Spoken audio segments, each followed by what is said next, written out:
This is a confession, a prayer for clarity, a desperate hope that in recapitulating my experience, I can stave off the rising tide of madness.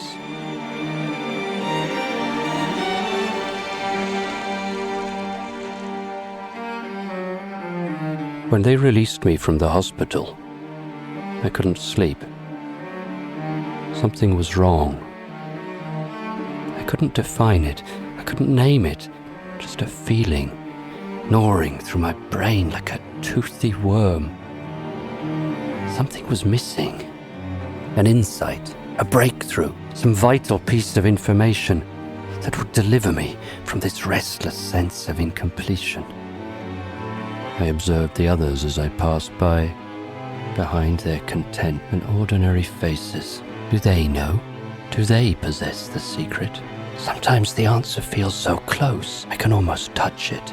But as always, it eludes me. And when I can no longer tolerate the incessant spinning of my mind, I seek relief in distraction. But that night the booze wasn't working, and something else was distracting my attention. The woman was new, but familiar somehow. Did I know her from somewhere?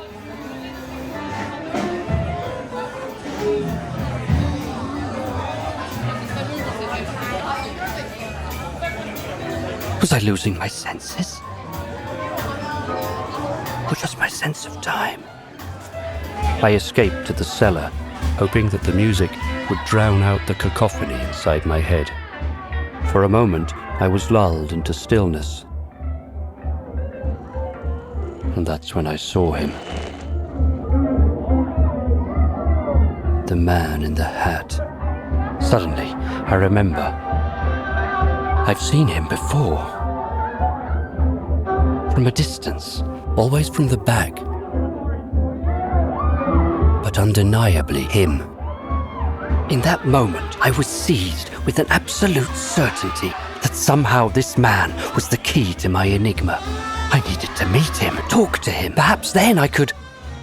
But then, there she was again, and I was paralyzed with desire, regret, confusion, jealousy. Why was this happening?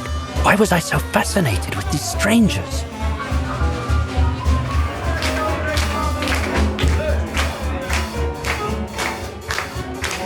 If only I had let it go.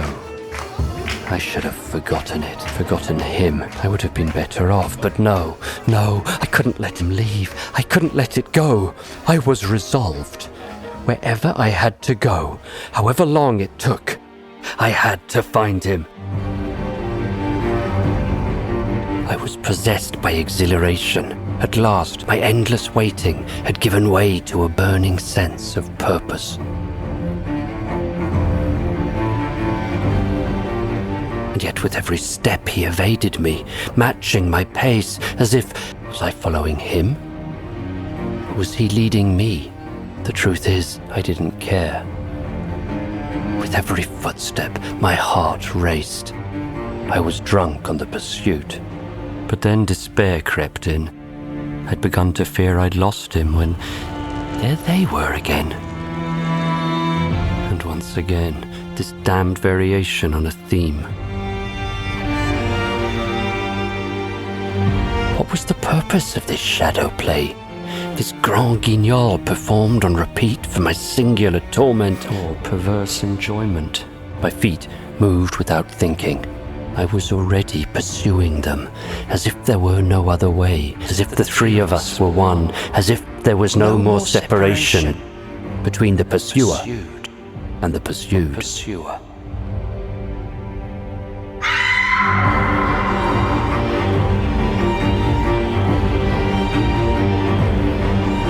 Where had she gone? Where was she? What was she? Had I lost my sense of reality? Was she in the first place?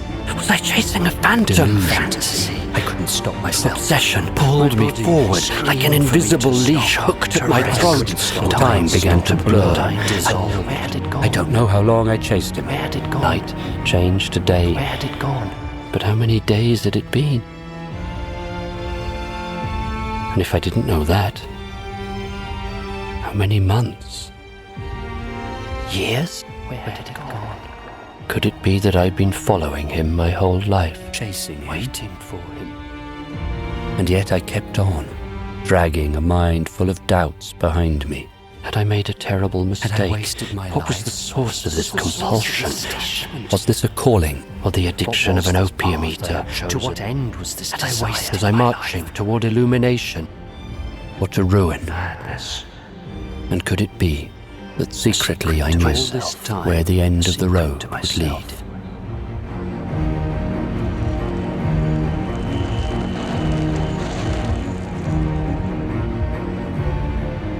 If ever there was a reason to turn back, I had it now.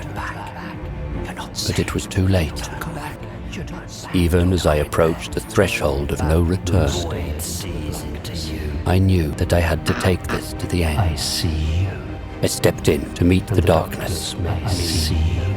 Down into the depths I descended. Somewhere in this infinite labyrinth, he was waiting.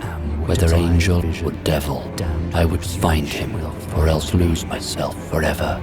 Or was I already lost? Was I going in circles? How many revolutions had I made on the same wheel? And the footsteps I've been chasing, have they been my own all this time? I could no longer remember who I was, except the one who chases.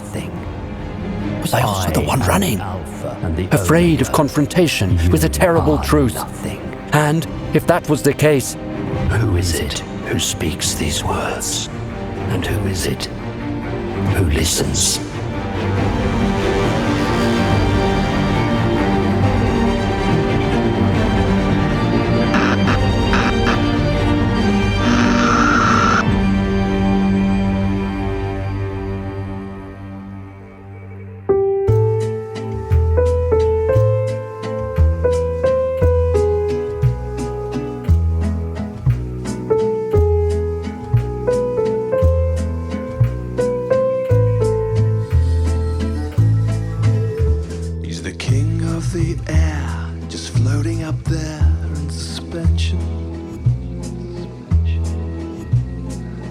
Stop and stare, he hangs unaware of their attention. He's gravity free, though no one can see how he hovers. He's the lord of the sky, birds passing by without bother. He's mastered the art of staying apart from the masses. He'll be floating above, suspended in love, till he crashes.